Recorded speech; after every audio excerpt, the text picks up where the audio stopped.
Jaison'S Academy, Social Science, Class 7, History. Lesson 3, New Kingdoms, Medieval Period. Hello everyone. Hope all of you are fit and fine. Today we are going to start History, Lesson 3, New Kingdoms of Medieval Period. Kingdom.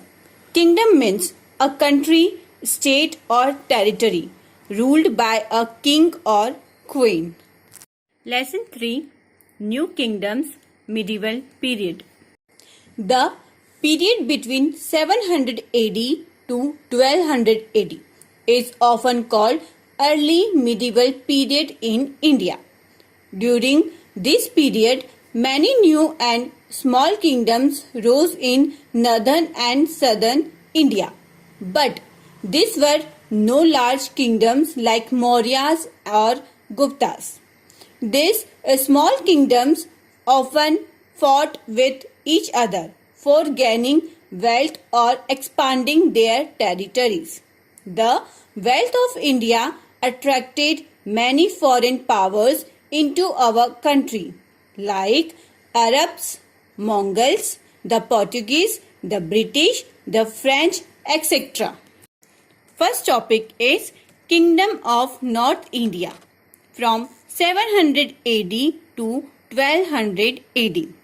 In this table, you can see names of kingdoms, their time period, areas and famous kings of that period. So, first kingdom is the Gurjar Pratiharas. The time period was 730 to 1018 AD. Areas of the Pratiharas was southwestern Rajasthan and Gujarat, and the famous kings of the Gurjar Pratiharas was Mihir Bhoja, Mahendrapala I and Mahendrapala II. Second kingdom is the Rashtrikothas.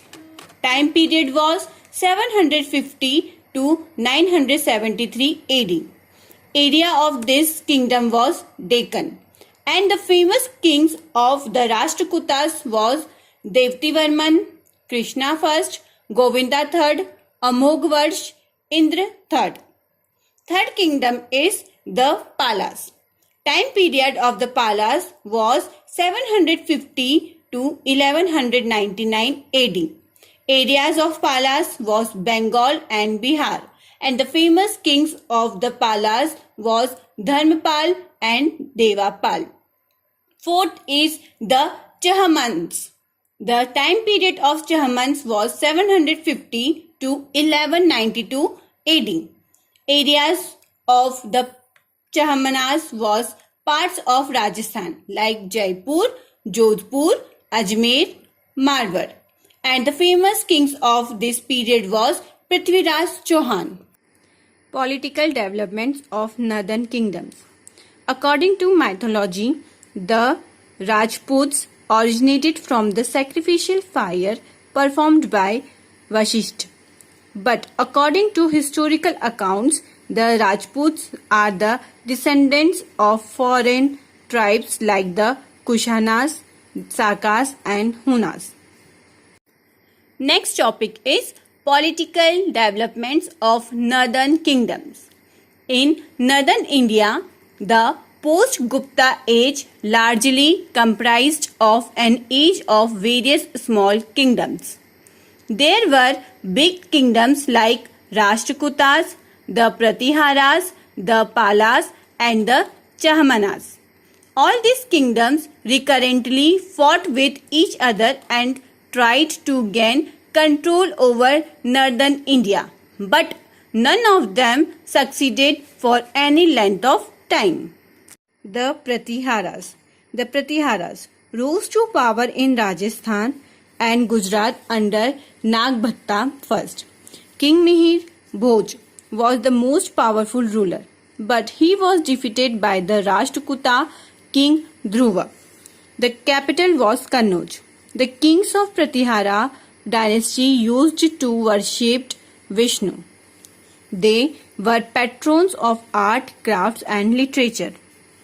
First kingdom is the Pratiharas.